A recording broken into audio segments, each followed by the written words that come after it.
Welcome to the Alignment Show, where we explore what it really means to live in line with what matters most. If you're feeling the pull to make a shift or just need a little encouragement to stay on track, you're in the right place.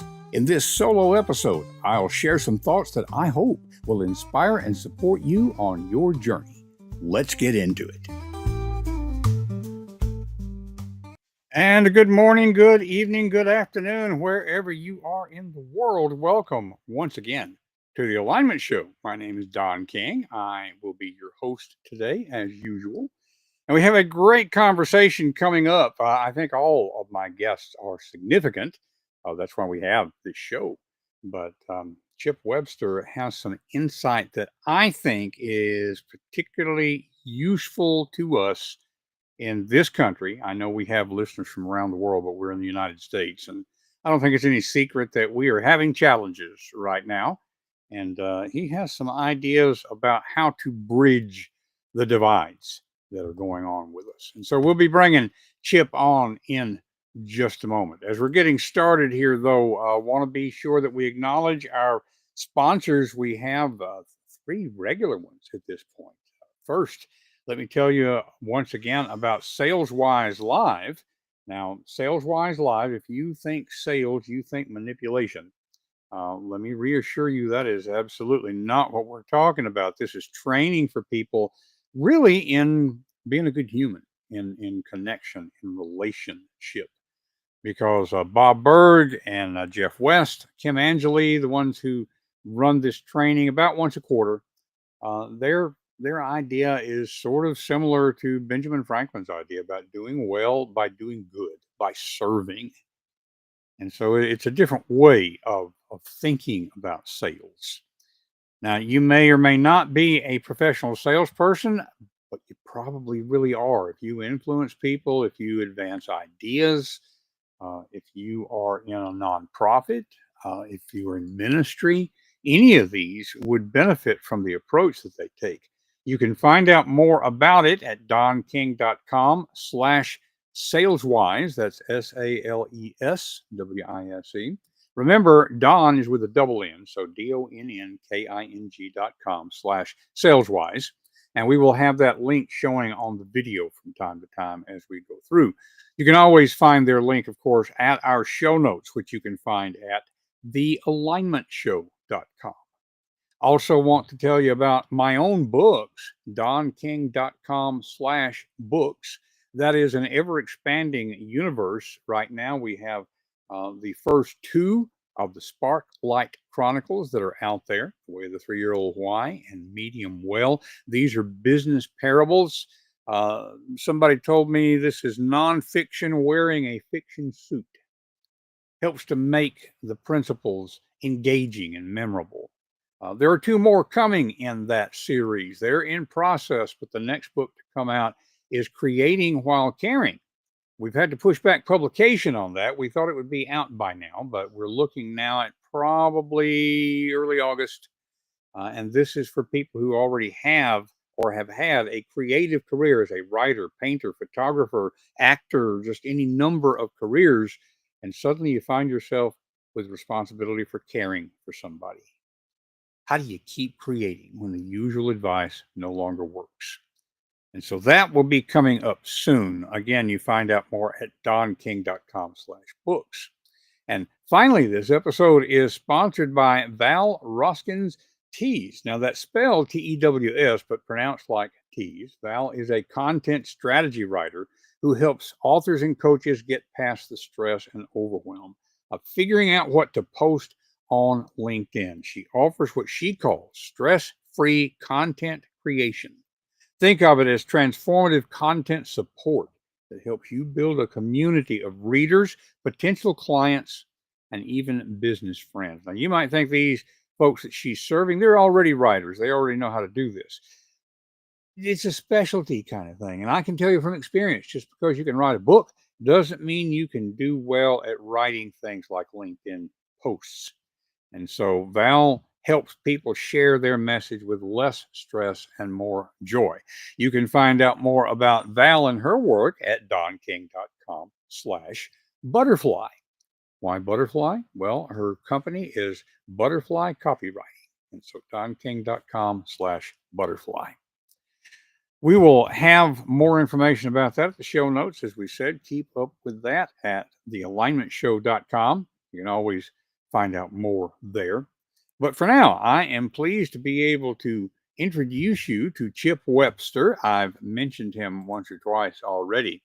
Chip is a seasoned leader who has guided CEOs of major companies for decades, small companies, big companies. He has served as president of Vistage, Florida, and now channels his energy into bridging divides through service.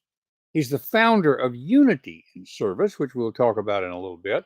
And he's the author of a book called Unity in Service, A Pathway to Responsible Citizenship. Chip brings wisdom, heart, and a deep belief that we can heal our country by working together. And we had a great conversation. It was one that gave me hope at a time when, honestly, I tend to get depressed about how things are going these days. And so this was a great conversation that I'm sure you're going to want to share with others, regardless of where they might fall on the political spectrum. This is for everybody. So without delaying any further, let's bring on my interview and conversation with Chip Webster. Chip? And thank you for that introduction, Don. We are very glad to have with us today Chip Webster. I've been getting to know Chip, and he has a fascinating, not only fascinating backstory, but a great story about what he is doing these days. And one of the reasons we want to go ahead and get Chip on here is because, given what's happening in the United States, I know we have an international audience, but what happens in this country does affect the rest of the world. Chip is working toward, I would say, healing our divisions. And I think he would put it that way. We'll dig more into that. But before we get to what Chip is doing right now, I want to dig a little bit to see what brought him here. After all, there are a lot of us who are concerned with how things are going in the country. But he is taking action to make a difference there. So, Chip, I know you started out, I know this, maybe I'm wrong, correct me if I am.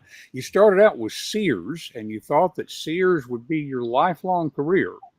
Now we kind of know what's happened with Sears the last few years. I can't help but wonder if you feel like that you got out just in time. Well, great question.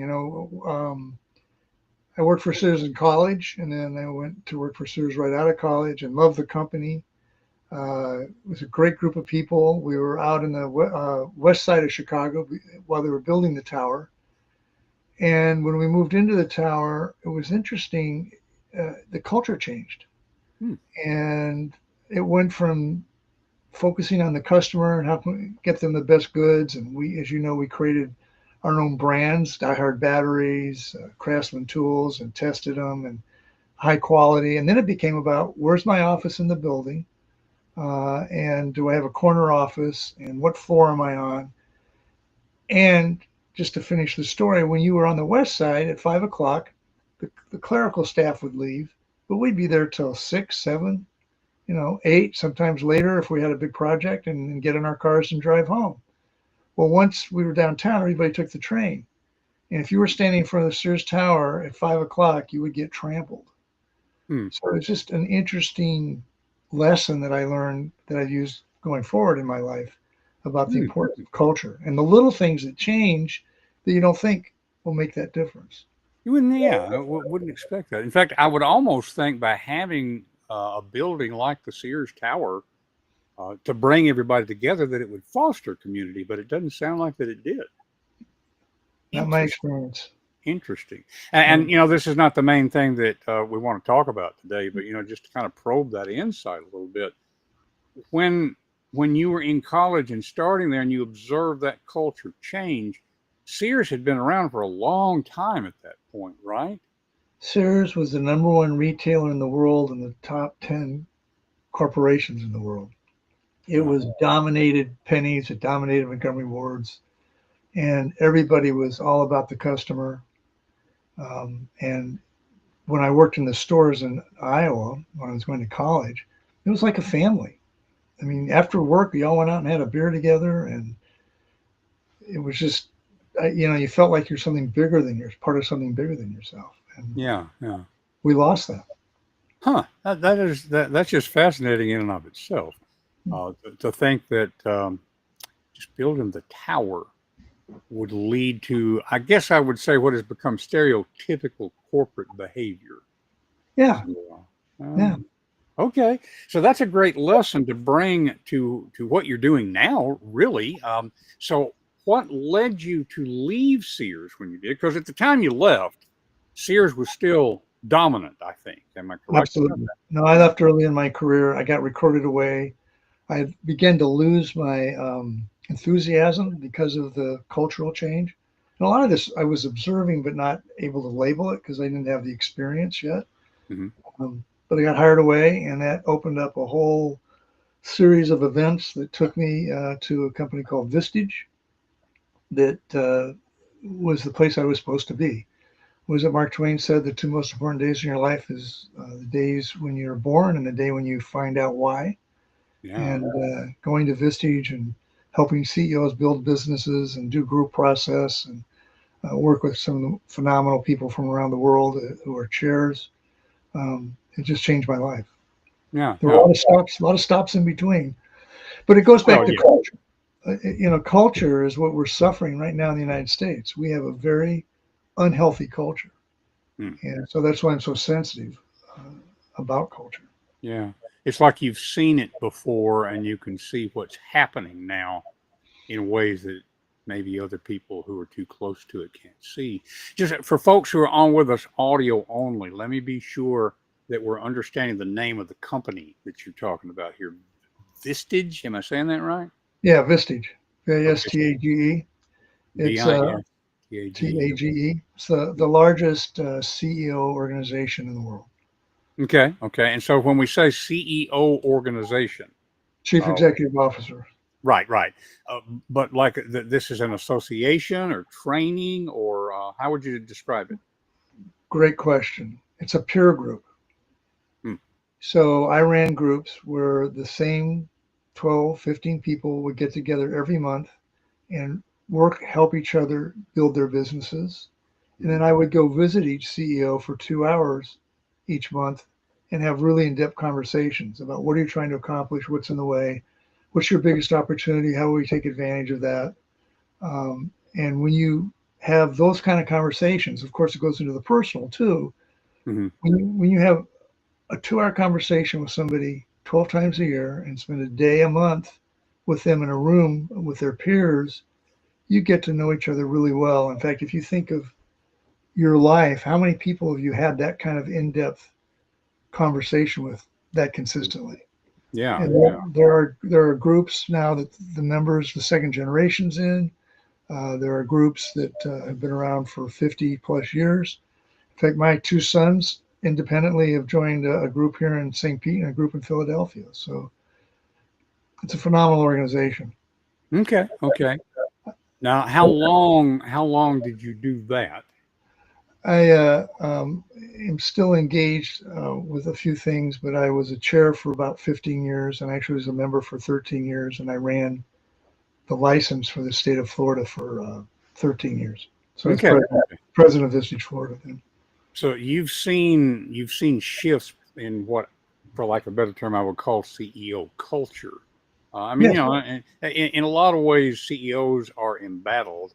I would say for at least some of them, justifiably so. But um, what what what have you observed about how CEOs in general? We're not naming names. We're not going to throw Well, anybody under the bus. well, But what's changing as far as their, I don't know, I guess approach to life? Am I correct that things must well, have changed for CEOs? Don, I think there's, like everything else, it's multifactorial. Hmm. Most of our members were owner operators and founders, and that hasn't changed. Hmm. They understand the only sustainable strategic advantage is people. They take care of their people. Everybody rallies around the mission. That has not changed. What's Hmm. changed is at the corporate level, where when I say corporate, large public companies, Hmm. private equity, it's all become about the dollar, which you got to make a dollar to survive. But when you put a return on investment that's already good and try and make it higher just because you're going to get a bigger bonus, there's a conflict of interest Mm. between the employees, the customer, and you. So I'm very much of a capitalist. I know that capitalism has created more wealth and gotten more people out of poverty than any other method, and thank God for it. But there are certain individuals, and mostly they're, pardon me, mega companies, Mm. and they're not the founder. They come in and maybe don't even really understand the business, but just start um, what I call financially engineering the company, and a lot of times it doesn't work. Yeah, yeah. I wonder, just from my own background and experience, I've been a solopreneur a lot of my life, but that's a Uh, different sort of situation. yeah. The observation that I think I can make is I started in newspapers, as we talked about before we started recording. I Mhm. started working at a newspaper when I was 14 years old. And it used to be a truism that a newspaper would have a high return on investment. They made good money, Mhm. but they were run by people. Yeah, they wanted to make money, but they wanted to make money so they could keep doing Yeah. newspaper. I mean, you Right. can't lose money, and keep doing what you're passionate about. And Right. then over the years, newspaper properties, along with other kinds of media, were acquired by companies who saw the investment return and thought, let's buy them because we can make money. And oh, we can make even more money if we lay off staff. And so they weren't doing the income, the money in order to keep doing news. Is that the same kind of change that you're talking about in general? Yes. Right. So the owner starts a company because he or she has a passion for whatever the mission is. They surround themselves with people that have the passion, and they do well. At some point in time, they may be able to get someone in the company to take their role when they want to retire. But sometimes the only way to monetize what they've built is to sell it, um, and then the culture changes. I've been involved with private equity as a limited partner. There are good private equity companies and not so good ones. The good Mm-hmm. ones come in and say, "You're doing a great job. What can we do to help you do better? And how can we give you the capital to grow your business based on the mission?" Mm-hmm. Versus others, and it's really at the end of Sears when a PE guy came in. I'm drawing the blank on his name right now, who had bankrupted Kmart, Mm-hmm. gathered that money together and was able to buy Sears, and then ran it into the ground because he was selling off assets. I mean, he sold the Craftsman tool name. I mean, he goes. So it's are you there, like you said, to run the paper and get news out to people because that's your passion, or you're there because you want to sharpen your pencil? And what you really do when you do that is you're starting the company to go into liquidation. It may be a Mm-hmm. long-term liquidation, but when you're trying to over-engineer and get away from taking care of the customer to get an extra dollar, eventually, you are in fact in liquidation. Yeah, yeah. So is it the focus, not just the focus on the bottom line, but the focus on the bottom line this quarter or this Yeah, year? right. Which is one of the hard things. I was actually on the board of a public company, and that's one of the things that makes it really hard to run a public company. Fortunately, the family had a majority of the stock, so we didn't take a quarter to quarter view. We took a long term view of what we're trying to do. But many of the public companies Mm-hmm. that I have been associated with or have observed, it's all about quarter to quarter. And you Yeah, can't run anything. You can't run a country. You can't run a business. You can't run a school with a quarter to quarter mentality. yeah, yeah. We were talking a little earlier about culture. This may be stereotype, but one of the seeming differences between the way American corporations tend to approach business and the way Japanese corporations tend to approach business. As I understand it, is that Japanese corporations are much more likely to think not just in annual plans, 10-year plans, they think in 100 years. Yeah, you're It- spot it- on. okay, I didn't know if that was a stereotype or if that actually And is a. and that goes to the culture of the country. Mhm. Yeah, yeah. And I think that's affecting what we're experiencing here. Hmm. Is we want instant gratification. Yeah, yeah. So the practical question, and I know this is something that you are tackling with what you're doing right now. Let's go ahead and mention for folks who are on with us visually, you will see the crawl down there that has Chip's website. It's not just Chip, but he's heading it up. Unityinservice.org. And we want to be sure we say it out loud for the folks who are on with us audio only. Unity in Service. It's all one word on the URL. And it's not .com, it's .org. So this is a nonprofit that is seeking to foster unity. It's almost like unity through service. Again, for folks Yeah, who are on yeah. with us visually, I'm going to put a QR code up here because that would just make it a little easier for you to scan that with your phone, and we'll leave that up there for just a moment. But those of you who are on audio only, again, unityinservice.org, and you can always go to thealignmentshow.com and find our show notes. We will be linking to that as well as to Chip's LinkedIn and just, ways to get in touch with what he's doing. This is not, how would I put it? This is not just about service. It's about the impact of service, I think, in terms of bridging divides that everybody knows we have going on in this country, and about making a difference to young people going from high school before they go into college. Am I stating that accurately? Well, there's three different strategies. The one about what I call mandatory or required national service. You turn 18 and you go serve the country for a year, a different part of the country where you're from. So if you're from New York, you go to Iowa. If you're from Iowa, you go to LA. So you get a different feel and meet people from across socioeconomic and cultural lines. And what we know is trust is the foundation of every relationship. Right now, we're having a trust issue in the country, along with as a part of these divides. We don't trust the media. We don't trust the politicians to do the right thing. And trust can only be healed or created by working together in person. You can't do it over Zoom calls. You can't do it over doing video games. Trust comes from doing something with your fellow human beings. If you remember back during the Depression, the Civilian Conservation Corps was created by FDR. Hmm. That's basically what we're talking about. It's a similar program where you go and rebuild national parks. We just did 5 loops of the U.S. in our RV,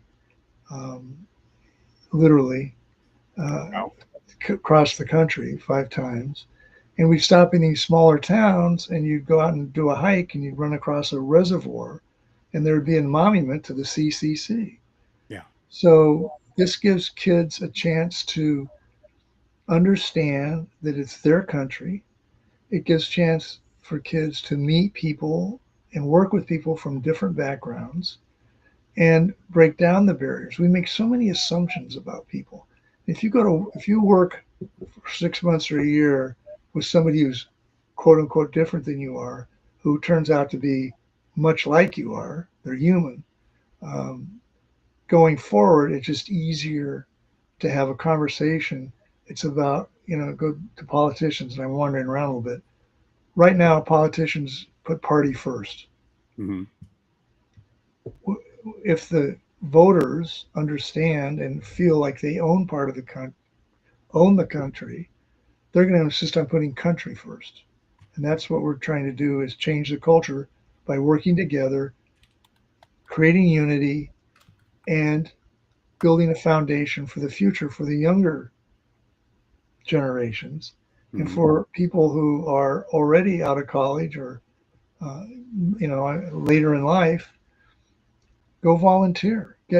Turn off the TV, get off the couch, and go outside and volunteer for Habitat Humanity or the Boy Scouts or your local Y. Most cities and areas have a website you can go to see who needs volunteers, dog walkers. There's all sorts of things that people can do with other people, and that helps break down the barriers. And I think what we've learned is working together on a project helps dissolve our differences. We live in the greatest country that's ever been in the world, and yet we're fighting each other, Yeah. and not for anything that's of value. It's power, and it's driven by the media, it's driven by the politicians. And if I know somebody who has a different political view than I do, but I know them that their motives are pure and they want to do the right thing, then we can sit down and negotiate how we're going to go forward. But right now, if I'm for something and I'm of a different party, no matter how good it is, if you're in the other political party, you can't help me. Yeah. I on the back of my book, it was endorsed by two former congressmen, and they both said, and one was a Republican, one's a Democrat. They went to Washington thinking they could make a difference, and they basically were told, if you don't vote the party line, you have no power. Yeah. That's not healthy. So the idea of working together is breaking down those barriers so we can create trust. And then ultimately, both those things will lead to being a responsible citizen. You're going to vote.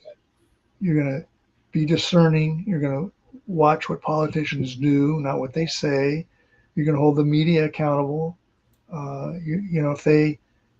If the media says things, and right now we hear all sorts of lies going back and forth, and it turns out, oh well, no, actually that wasn't true.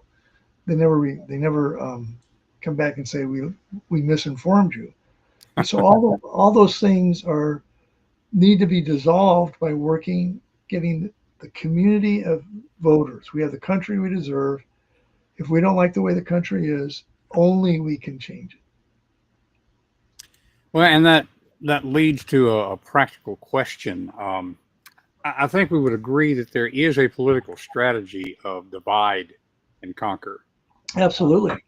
and so there's a deliberate effort to divide us.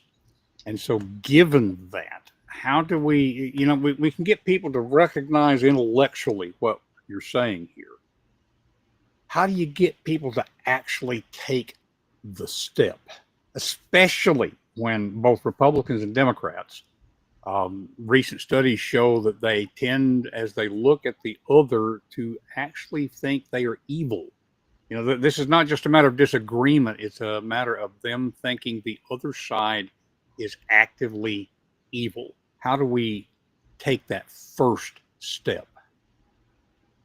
Well, you literally get off the couch Hmm.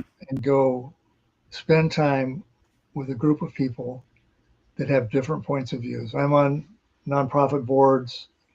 I actually am chairing a program. We're going to do 3 days in Boulder next week.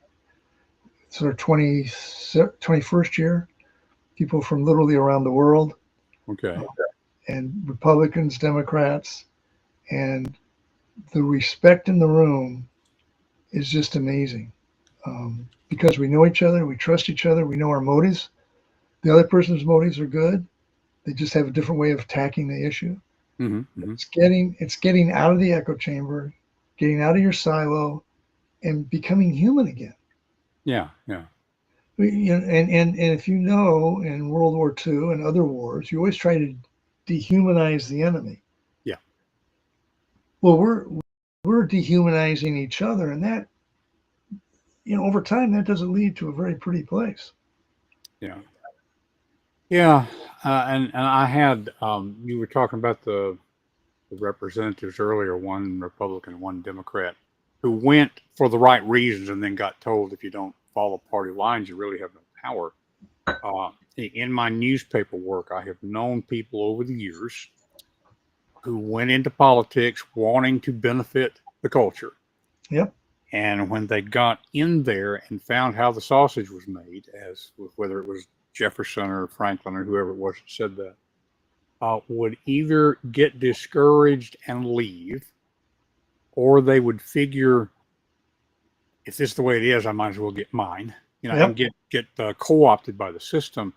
The Right. one politician I personally knew who didn't fall to either of those extremes got run out of office by his own party because he wasn't playing the game. Yeah. No, that's it. I mean, if you remember in the last news cycles, 3 or 4, when someone didn't support either party, the party said, "We're going to run a primary against you.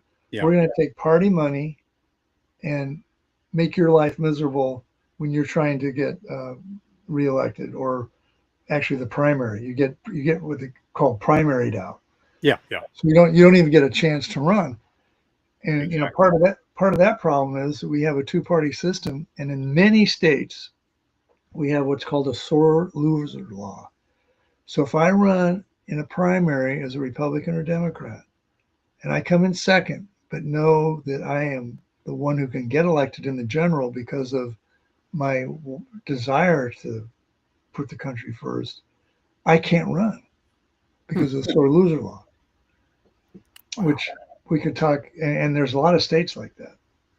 I And didn't we, even realize that. Yeah, yeah. I mean, the people in office, the power structure of the parties have made it very difficult for a third party or third person, an independent, to run hmm, for office at the national level, yeah, yeah.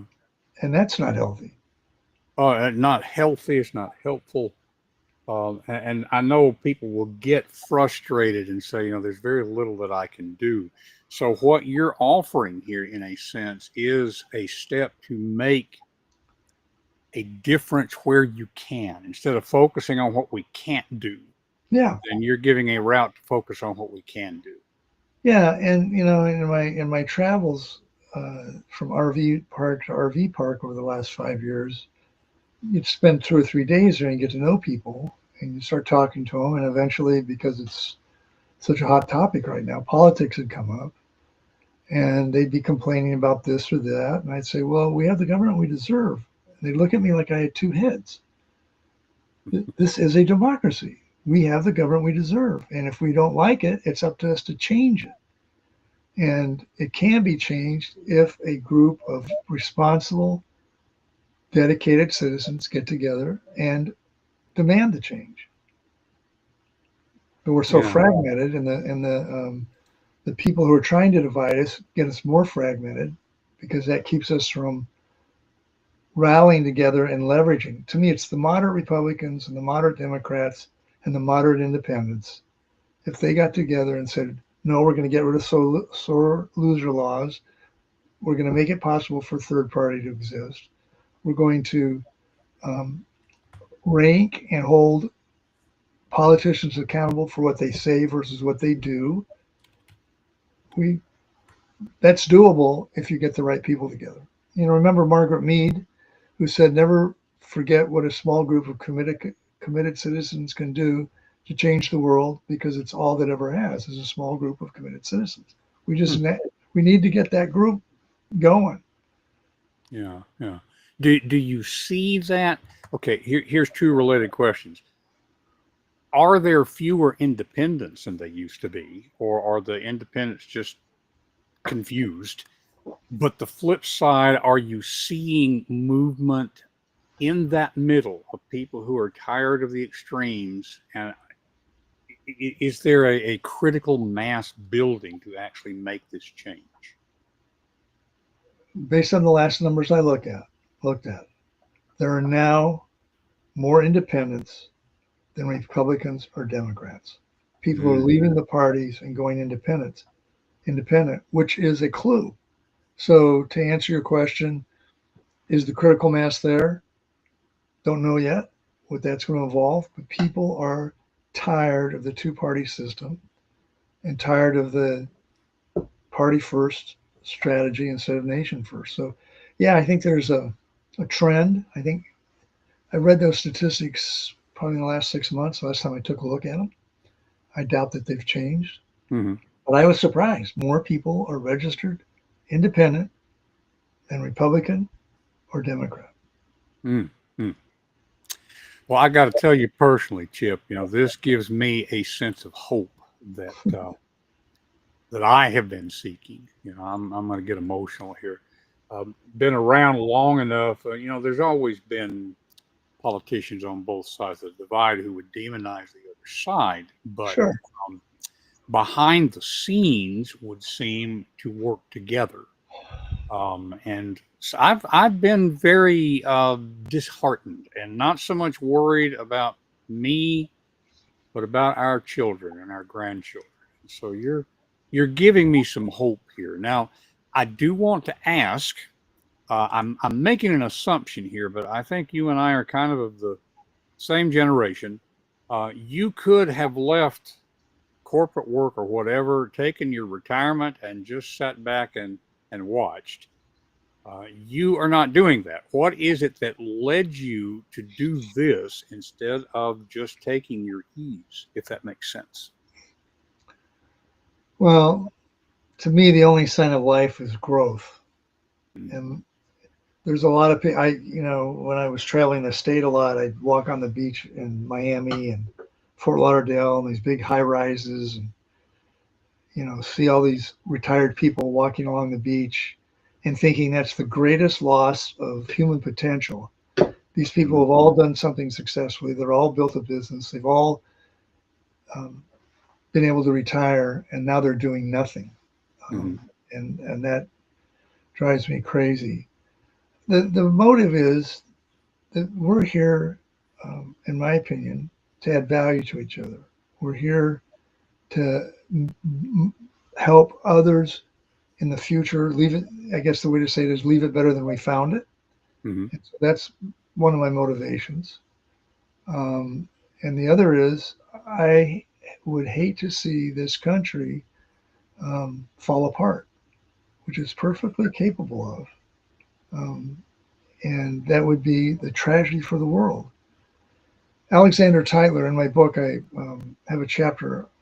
In 1750s, he wrote The Life Cycles of a Democracy.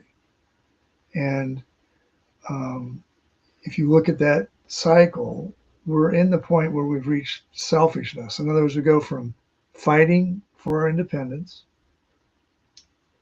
being independent, which created prosperity, which created wealth, and now we're getting lazy. Our generations, third, fourth generation, 10th generation, aren't as ambitious, take it for granted, and then you become selfish because you want yours. Like you described, the politician says, "Oh heck, might as well just jump in the pool and get what's mine." Yeah. And that could be where we are, and I think people need to understand that. And one of the things that one of the joys I had in being a Vistage chair is I got to hang out with some really interesting people. And Peter Schutz, who turned Porsche around, um, was a speaker. I actually had dinner with him probably half a dozen times, one on one. He talked about Ishakadesis and life cycles of organizations. And it's true in governments, companies, even families. And you start out and you're just fighting hard and you get up and then all of a sudden you're being successful and then you get to the top and you get, success is the enemy. You begin to believe your own press clippings Mm. and things start to drip away. Well, what you have to do is put another S curve and reinvent yourself. And I think we're at a stage in our history coming up on 250 years where we need to reinvent ourselves or rededicate ourselves to the founding principles. Um, Government governs least, governs best, on and on. There's a lot of things we need Right. to work on. But once again, the only people who can make that decision and that change is us Mm. Mm. by demanding that we look how hard it is for really good people to get elected. When they run for office, the opposing party starts telling lies. I mean, we've seen it where they accuse people of being raped or all the crazy things that they accuse people of that turn out not to be true. But once you've got that brush painted over you, you can't get rid of it. Mm-hmm. So yeah, it goes back to the culture that we've created and how do we heal it. And it goes back to working together on projects as a youth, as an adult, and then becoming a responsible citizen as a result of seeing the impact. Part of it, and it was really, since we talked about Sears, I was thinking one of the reasons I love Sears is I felt I was part of something bigger than myself. And I could see how we were getting things to the customers they needed. Well, working on these projects makes you part of something bigger than yourself. And as a citizen of the United States, you are part of something bigger than yourself. And we need to contribute to that greater good by working together. I think it Franklin who talked Ben Franklin who talked about doing well by doing good. This is almost what I think my Buddhist friends would call enlightened selfishness. When you help other people, it is just very satisfying. You can sleep better at night. Well, we want to be sure and show the website for folks who are on here with us visually. I think I can share that screen here. See if I can pull it up. This should be it. Yes. So unityinservice.org, and you can see lots of information here. Bridge the divide. I mean, that is such a powerful message these days. And for those of you who are on audio only, again, unityinservice.org, and we will have the links on our website at thealignmentshow.com.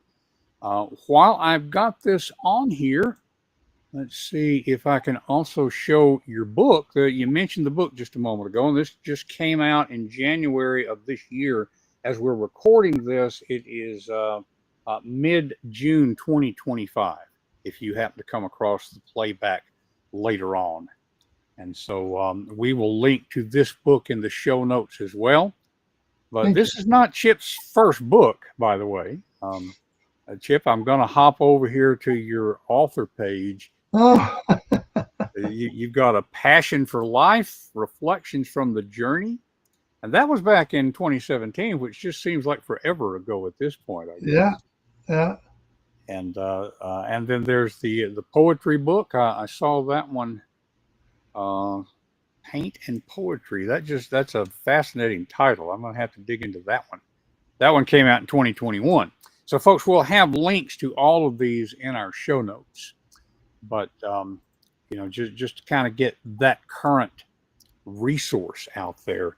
I had jotted down another question here. It sounds like to me, and you're probably pursuing this consciously, this is an opportunity to foster cross-generational interaction. I could see this as being something that helps to put those retirees back into meaningful work. I'm at that age myself to where I know better than to just sit in a rocking chair. You'll be dead within 6 months if you do that. Right. You know that. That's a fact. You got to stay engaged. Yeah. And so is this part of what Unity in Service is doing, not only for high school students trying to foster the idea of national service, but whether or not that gets officially done or not, to provide opportunities to work together for the greater good of the community? That's almost automatically going to bring them into contact with older people, and for the older people to be in contact with the younger people, so that we overcome our generational stereotypes. Is that part of what you're up to? It's part of the semi-intended consequences. It wasn't why I started out to do it, but the result is that. In fact, I have a good friend in San Francisco who's in his 80s, who we talked about this, and then he decided, I'm going to go volunteer for Habitat for Humanity. So he volunteered several times. And he says, it's great. I'm with kids that, are in their 20s that I never would have a conversation with. And he says, it's fabulous. So, yeah, you're right on. Yeah. Now, as I think about my own increasing physical limitations, I'll put it. Like, if I were to volunteer at Habitat for Humanity, I can no longer crawl up on a roof and wield a hammer. There are still volunteer opportunities for people like me, though. Am I correct in that? Yeah, absolutely. Can you paint with a brush and a I, bucket of paint? I really would not be able to, but I could probably help with some organizational aspect or something. Sure. Yeah. Yeah. There's a million things that need to be done, or just bringing nails to the person pounding the nails. Yeah. Yeah. He said, because he's, physically pretty good, but he's can't do everything. And he said, yeah, I've been very engaged. Mm-hmm. Excellent. Well, this to me is a fascinating conversation. As I said, it's already given me hope for our country. I do like to, as we're coming close to the end of our time here, there may be something that I haven't thought to ask you that you wish that I had. Is there maybe one or two things that you wish that I had asked? And what would that be? What would your answer be? Well, I think the answer is in the area of more specifically how people can get involved and people getting off the couch. We kind of touched on it, but at the end of the day, we are responsible for our acts, and therefore the real thing is look in the mirror, decide what you want, how you want to contribute, and then go do it. Action overcomes fear. And so my message to anybody, I don't care what you do, just go outside and help somebody. Doesn't necessarily have to be, what would I say, major organization stuff. Like if there's not a Habitat for Humanity where you live, there's still something that you can do to make your community better. Right. I've been, I walk a lot, and I walk around St. Pete, and a couple times I've seen people out with a trash bag and, the pinchers that you get the trash, and they're just picking up trash. And a couple times I've stopped and said, well, what is this, part of an organization? No, I just do it. It makes me feel better. Yeah. So that's a start. The thing I like about Habitat and Humanity and other things is not only you're doing good, but you're doing it with others with different perspectives. I think that's the real barrier we need to break down. But do something. The other thing you might ask is, what can I do today to help break down the barriers? And we've heard the term microaggression ad nauseum, which is a term that actually makes me laugh. If you're an adult and you can have somebody make a microaggression on you, you need to go back to 5th grade and redo your adulthood journey. Yeah. But what I believe is in micro validations to break these barriers. You're in Knoxville. I know Tennessee to be a friendly place.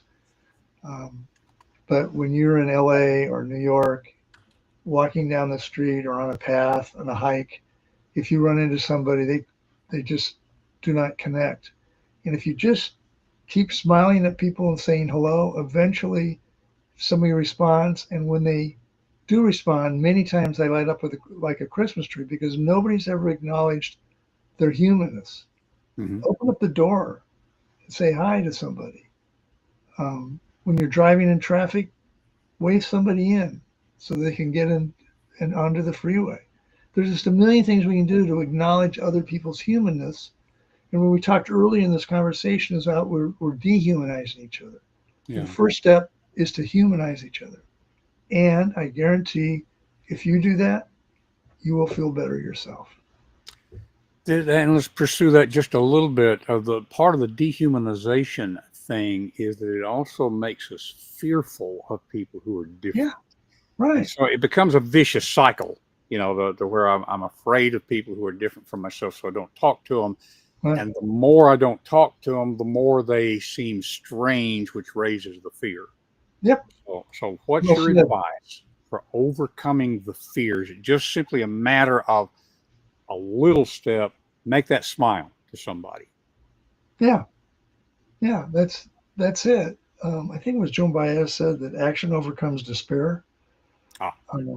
And that's all I'm asking you to do is take a small micro validation, and you'll be validated. So when you see somebody, when I'm walking down the street, we have some homeless people there. I always look at them and say hi. They're, that they're in despair, and if someone can just look at them and say, "You're a human being. I recognize your humanness," that uplifts them. Yeah.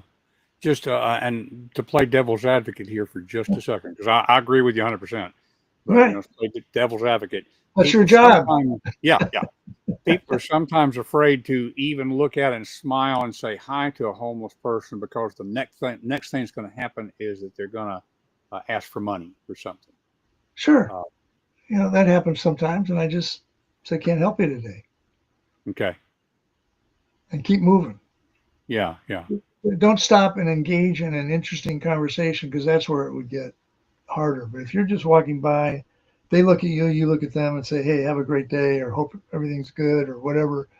I usually just say, "Hey, how you doing?" and keep moving. But you Yeah. can see them; they get energy. Just making a little difference to Yeah. somebody else. Right. Right.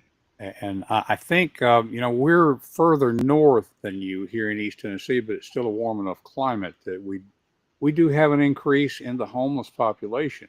People will Yeah. come here because it's less dangerous to be on the streets. So it is an increasing challenge, and I detect in myself, that not so much dehumanizing the other, but disconnecting, which is the first step Yeah. in dehumanizing. Right. Right. We're Very all good. on space. We're all on spaceship Earth. Uh, None of us are passengers. We're all crew. I like that. I like that. I'm gonna Marshall I'm gonna McLuhan. write that one down here. Yeah, I'll get that into the show notes, Chip. All righty. So I get it is time for us to wrap things up, but I want to thank you for being here with us on the Alignment Show. Folks listening, if you were on video, you've had some crawls, some QR codes. If you're on audio only, again, we'll have all of those links at thealignmentshow.com. And, this is, we have, I think, a lot of significant episodes, Chip, but this is one that could really make a difference to people and encouraging a ripple effect, as our friend Michael O'Brien says, and to ripple out something that changes the trend. So thank you for being here. Well, thanks for having me. It's great to get to know you. Indeed. It's been a delightful conversation. And it was so good to get to know Chip, to hear what he's doing, bring some hope. When you get inundated with all the bad news, and there's a lot of it, okay, and it's legitimate. It's stuff that needs covering, but it can, just such an overwhelm. I really appreciate what Chip is doing and the possibilities that it opens up for all of us. So I would encourage you to check out unityinservice.org. Check out Chip's books. We'll have links to them in the show notes. As we get ready to wrap up here today, I'm going to do an extra episode. I think it'll just be a short one, but I'm thinking that I'll do an informational episode on just that whole thing about loser laws. I did not realize that they were so prevalent. Depending on how you define them, at least 28 states have them. And looking at laws that are intended to discourage going outside of the major parties, 47 of 50 states have something like that. And it's been held up in court. The court says that the states have an interest in making sure parties are not diluted or something like that. So we'll do just a little extra episode there, because I think that is something that the general public is unaware of. I'm not assuming just because I wasn't aware of it that nobody else is, but I think that's one of those things they tend to kind of try to keep under the radar. Maybe. In any case, I love the encouragement to just connect with each other on a human level. It's the thing that not only will help heal the divides in our country, but will also undercut the strategy. And you know what I'm talking about here, the whole idea of divide and conquer. The thing is, wherever we are on the political spectrum, we have a tendency to say, yeah, they need to change, that it's the other side's fault that we're divided. That's just playing us, folks. That's just playing us. So I just really appreciate this and want to foster. We always encourage you to subscribe and to upgrade for additional benefits, to share this with a friend. This is one of those episodes that you really need to share. If you don't share the episode, at least share the ideas. This can make a difference to our whole nation. So as we're wrapping up, just a little reminder that we recently, we've been moving everything over to the alignmentshow.com. So older episodes are still out there at confidencecultivators.com. Not getting into all the technicalities about where we host the show and all that sort of thing, but the place to go is the alignmentshow.com, and subscribe there to make sure that you don't miss upcoming episodes, to get access to the show notes. Worthwhile mentioning, if you want to support the show, you can upgrade for additional benefits as a paid subscriber. You can go to buymeacoffee.com/Don King. That's Don with a double N. That's another way to support the show. More important, I think, than the money is the connection. Here we are with connection again, the community, the tribe that seeks to live our values so we can value our life. Really helpful to be connected like that. I do work with a limited number of people to help them bring their books into publication. I'm working with some authors right now on cover design and interior formatting and all that sort of thing. So reach out if you would like to explore that. But there's not a lot of slots available. But I'd be happy to talk with you to see if we can help. In any case, whatever we do, we are seeking to help people to live their values so they can value their life. Not sure right now who the next guest will be, but I can guarantee you that we will have a good conversation that will support you in your own journey. I look forward to seeing you again right here on The Alignment Show. That's a wrap for this episode of The Alignment Show. What's your next step? Whatever came up for you, take action. Talk it out with a friend or just sit with it for a moment. And if this episode sparked something meaningful, share it with someone you care about. You can subscribe and find all past episodes at thealignmentshow.com. And be sure to follow or leave a review wherever you heard or watched this. It really helps more folks find the show. We'll be back soon with another thoughtful conversation. Until then, live your values and value your life.